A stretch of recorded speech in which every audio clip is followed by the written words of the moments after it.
Hello, this is Watch All About with another watch review, and in this review we're looking at a watch by Ava, that's AVA, and this is the Fríge Silver. So let's have a look.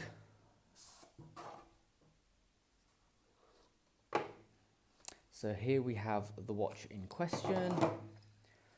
As you can see, quite nice minimal packaging, got a bit of information on the inside there as well, and we'll just move the box away.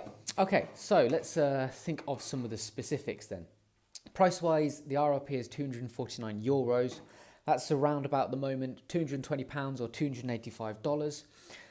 So it is a Miyota quartz movement. So obviously for many people that will be a bit of a turn off, but it is quite nice and slender because of that. So let's think about some of the specs. So it is a pretty large watch, 43mm in diameter. So I've got a 7¼ inch wrist for reference. 43mm diameter, slender height of 11mm, so it does fit nicely under a cuff, and then a lug-to-lug length of about 48.5mm, just to the end of these very spindly lugs. A weight of 92 grams as well, so it is quite a nice weight to it. The Milanese Bracelet obviously provides a fair bit of weight as well as the watch itself because of its slightly larger size. So in terms of, I mean, it's obviously a bit of a simple, dressier kind of watch. So it is quite unusual to have a watch this large in this kind of style. But I think it works well for it. It certainly is a statement piece, and it looks pretty good on the wrist as well. 5 atmospheres water resistance, which is 50 meters. So nothing too exceptional there, you know, but you are covered in case of any accidents. And finally, the crystal isn't sapphire, which is really upsetting. It's a hardened mineral, so it's the next step up from standard mineral. However, when you're spending €250, I personally would have expected a sapphire crystal.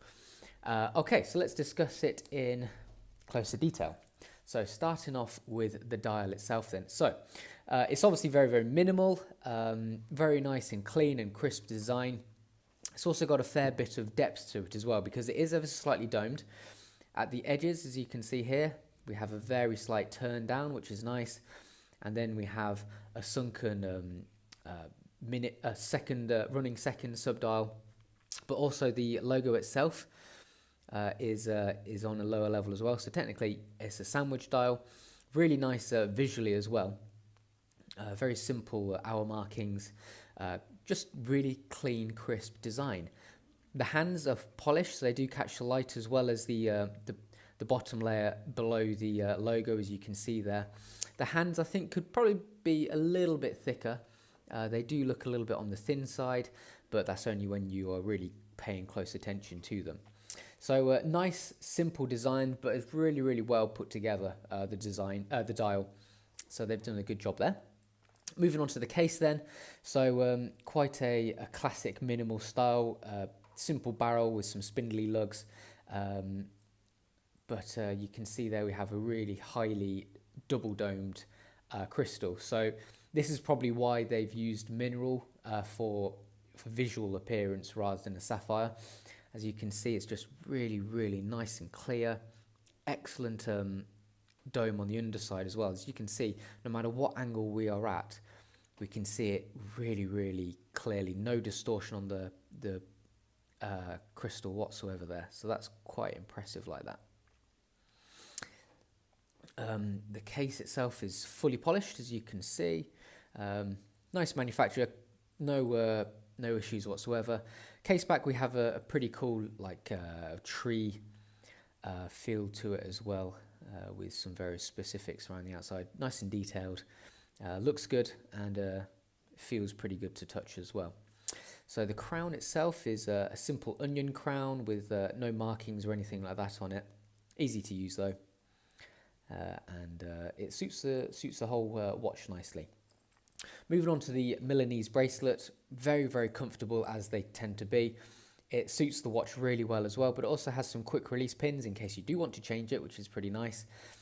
Easy to adjust. You just get something to push in that bit, lift it up, and then you can slide this bit up and down depending on your wrist size. It's also easy to fit as well. You just hook that bottom section on, push that lock, and then we have an overflapping lock there as well. And then as you can see, we have the Ava logo lightly engraved on the bar there. So I think visually it's really, really good, and it works well with the whole watch in question. Very, very comfortable as well. Fits the wrist so nicely because it's so malleable. So you really could wear this watch easily all day long without a problem whatsoever. Okay, so let's get the macro lens on then, and we'll have a look at it in much closer detail.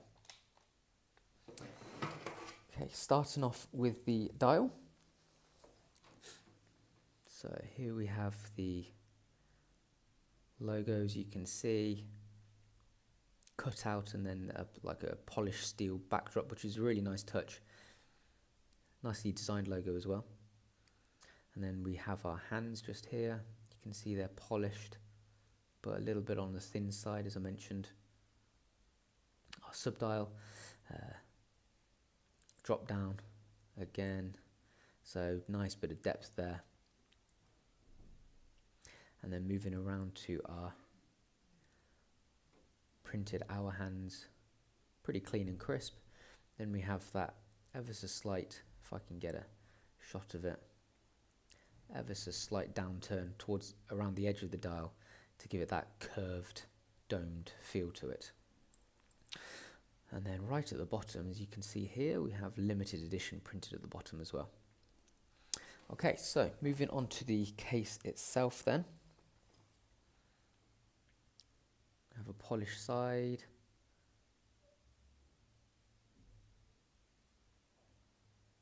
Spindly lugs as well.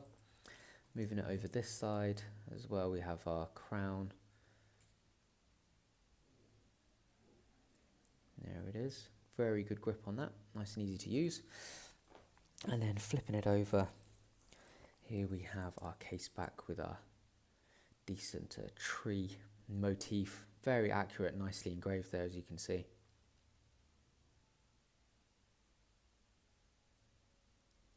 Nice detailing on that. And then finally the Milanese strap. So here we have the top. As you can see, each link is nice and clean, well manufactured, and we have our quick release pin at the back, look. And finally, here's our top bar for the clasp. You can see it's laser etched, which is a shame, would prefer to have been engraved. And here's the rest of the clasp as well, got a brushed top on that flap. Okay, so I'm struggling with this watch because I really like the look of it. I mean, there's no doubt it's pretty cool, it's pretty striking. There's certain things which are really nice about it as well. Just the dial in general is really well designed. I love the depth from the domed dial, the logo, the sandwich logo, and also the inset. Running seconds hand as well, running seconds subdial. But the RRP of €250 is just a little bit too much for me, especially considering it's quartz and it has a hardened mineral crystal as well. There are very, very good mechanical watches available for around the £200 mark. So for me personally, I think it's difficult to justify the price. However, you know, if it really, really takes your fancy, then it is still a very, very good watch, and it looks really, really nice on. It feels very good on as well. Very good quality, you know, good construction.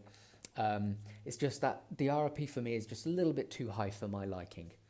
Okay, so this was the Ava Fríge Silver, and that's what it's all about. So thanks for watching, guys. Don't forget to like, subscribe, and comment as well, please. Thank you very much. And that's what it's all about. See you around.